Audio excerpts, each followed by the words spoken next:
इस वीडियो में हम 9th बी एक्सरसाइज के नेक्स्ट क्वेश्चन नंबर 10th करने वाले हैं, जो मैं कराऊंगा प्रॉपर एक्सप्लेनेशन के साथ और प्रॉपर वे में। Ladies and gentleman, good morning, this is Rizan. चलिए शुरू करते हैं।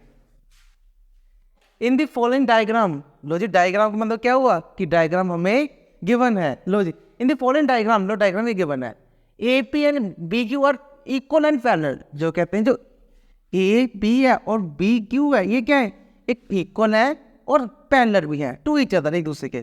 प्रूफ करना है ये और ये ट्रायंगल, ये और ये बाइसेक्ट कर रही है। ठीक है, पहले गिवन लिखते क्या करना है। गिवन में क्या है, कहते हैं जो ए पी इक्वल है किसके, बी क्यू के इक्वल है। ए पी किसके इक्वल है और साथ में ए पी पैरेलल भी है, ए पी पैरेलल भी किसके, बी क्यू के। ठीक है, चलो पहले मैं फर्स्ट पार्ट करने वाला हूँ, जो मैंने प्रूफ करना है। क्या करना है, क्या प्रूफ करना है मैंने फर्स्ट पार्ट में, triangle A O P is congruent to triangle B O Q.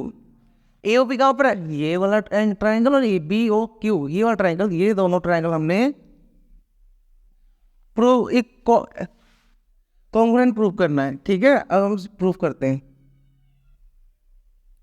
जो हमने ट्रायंगल दिया हुआ होता है ना, उसी को हमने सीरीज में उठाना होता है। जब दिया होता है तो हमने खुद नहीं चेक करना, जैसे सीरीज है वैसे सीरीज में हमें लिखना है। In triangle A O P and triangle B O Q. ठीक है, दो ट्रायंगल है, इसमें अब देखते क्या क्या इक्वल है।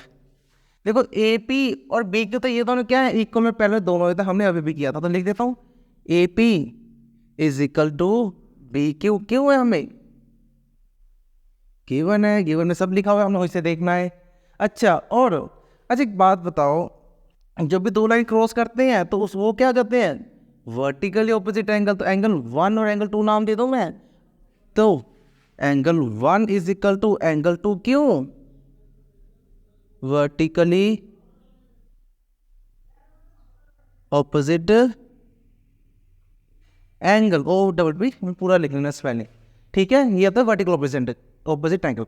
अच्छा, मैंने पहले एक बात बताई थी, जब भी कोई दो लाइन पैरेलल हो उसमें से कोई लाइन इंटरसेक्ट कर रहा है, क्या कर रहा है, लाइन इंटरसेक्ट कर रहा है, और जिसमें जहाँ जहाँ जेड बन रहा है, इस टाइप का या फिर इस टाइप का जेड बन रहा है, उसके अंदर वाले एंगल इक्वल होते हैं। जैसे ये वाला एंगल इसके इक्वल है और ये वाला एंगल इसके इक्वल है, वो इक्वल होते हैं। कौन सी प्रॉपर्टी, अल्टरनेट इंटीरियर एंगल की। अच्छा यहाँ देखो, ये दोनों पैरेलल एक लाइन कट कर रही है और ये वाला एंगल और ये वाला एंगल इक्वल, क्यों, जेड बन रहा है ना। देखो जेड के अंदर वाले, देखो ये एक जेड बन रहा है और दो लाइन पैरेलल उसमें इंटरसेक्ट कर रहे हैं, तो ये एंगल इक्वल होते हैं, ये एंगल इक्वल होते हैं। तो ये और एंगल क्या है, इक्वल है। जैसे देखो ये दो लाइन पैरेलल है, अगर मैं इसमें एक लाइन कट कर रहा है तो ये वाला एंगल और ये एंगल क्या होते हैं, इक्वल होते हैं। तो इसका नेम कर देता हूँ 2 3 और इसको नाम देता हूँ मैं 4। लो angle 3 is equal to angle 4, क्यों इक्वल है, अल्टरनेट इंटीरियर एंगल। ठीक है, अब देखो कौन सी प्रॉपर्टी लग रही है, यहाँ स्टार्ट कर लो, एंगल साइड या फिर साइड एंगल, आप जैसे मैं लिख लो, by angle side rule triangle A O P is congruent to triangle B O Q. ठीक है, ये हमारा कॉन्ग्रुएंट प्रूफ हो गया। पहला पार्ट हमारा यहीं पर ही प्रूफ हो गया। ठीक है, अब हम सेकंड पार्ट करते हैं, मैं यहीं से स्टार्ट कर रहा हूं। सेकंड पार्ट में हमने क्या प्रूव करना है, A P and P Q bisect each other. A B and P Q bisect each other. अच्छा बात सुनो, A P and B Q bisect each other का मतलब क्या होता है। देखो कुछ चीजें हैं जो मैं आपको समझाना चाहता हूं, ध्यान दीजिए। बाइसेक्ट ईच अदर क्या मैं हर वीडियो में समझा देता हूं, फिर भी मैं समझा रहा हूं।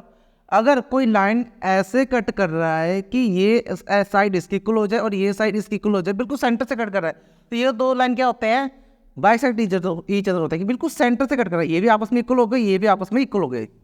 ठीक है, इस तरफ क्या बोलते हैं हम, बाइसेक्ट ईच अदर। अब ये देखते कौन सी लाइन क्या रही है, ए पी और P Q, A B and P Q ये कट कर रहे हैं, तो अगर मैं इसकी कट बिल्कुल इक्वली पार्ट करेंगे तभी मैं बाइसेक्ट लिख सकता हूं। तो मैं लिख सकता हूं दैट इज, इसका मतलब क्या है, AO is equal to OQ and AO is equal to OB। ठीक है, OB। अगर ये और ये साइड कट हो जाए इक्वली और ये साइड भी इक्वली कट हो जाए तो उसकी क्या बोलते हैं हम, बाइसेक्ट ईच अदर। तो अगर मैं ये प्रूफ करता हूं तो इसी से ये लिख सकता हूं AP and PQ bisect each other. चलो अब मैं प्रूफ करता हूं। अच्छा, ये मैंने देखा ये दो साइड है इन दोनों ट्राइंगल में है, तो ये दोनों ट्राइंगल क्या कहूँगा, प्रूफ हमने कर दिया है। अगर इसका सिर्फ सेकंड पार्ट आया होता तो ये सब आपको खुद करना था, अब मैंने कर दिया तो मैं सीधा लिख सकता हूं।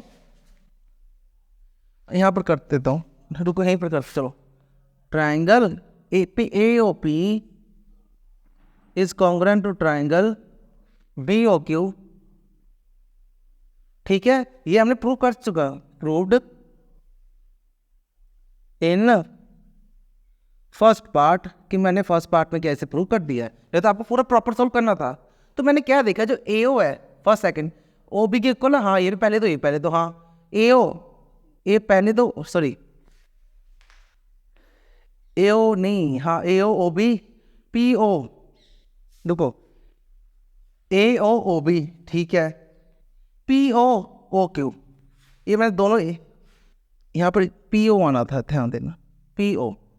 ठीक है, देखो यहाँ से क्या है, PO इक्वल टू OQ, ठीक है, AO इक्वल टू OB, देखो ये दोनों आपस में इक्वल है। अच्छा देखो AO किसकी इक्वल है, OB के BO इक्वल है, और PO लास्ट टू OQ ये भी लास्ट टू है, मतलब भाई सिंपली मैं लिख सकता हूँ कि ये दोनों क्या है, इक्वल है। तो देखो बाय CPCT मैं लिख सकता हूँ यहाँ पर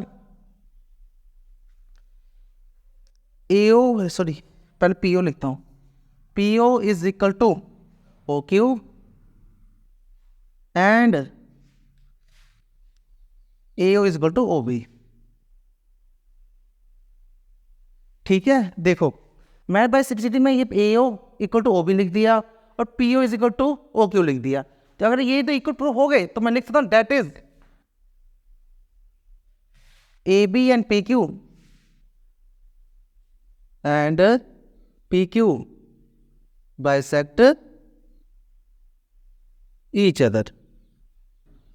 तो यही तो हमने प्रूफ करना था, हेल्स प्रूव।